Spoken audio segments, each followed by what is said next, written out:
Tässä videossa näytämme, miten voit huoltaa aggregaattisi itse. Ensimmäinen öljynvaihto tulisi tehdä 5 tunnin käytön jälkeen.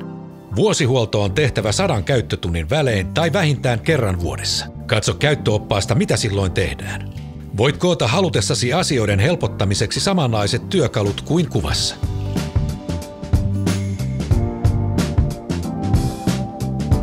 Avaa tarkastusluukku aggregaatin sivulta löysäämällä 2 ruuvia. Kun on öljynvaihdon aika, kierrä irti öljyn mittatikku ja tyhjennä kautta poista tämän jälkeen vanhat öljyt öljyn täyttöputken kautta. Suosittelemme lämmittämään moottoria hieman etukäteen, jotta öljy on lämmintä.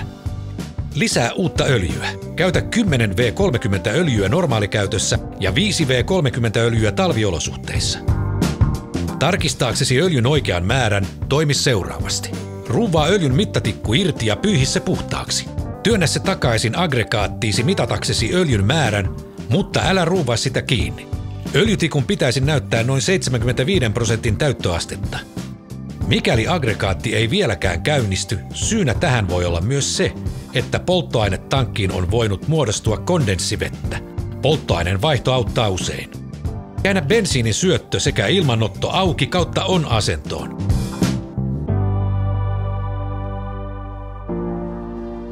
Löysää tyhjennysruuvi ja anna kaiken bensiinin valua erilliseen astiaan. Kiristä tyhjennysruuvi ja vasta tämän jälkeen lisää uutta polttoainetta tankkiin. Käytä mieluiten pienkonebensiiniä.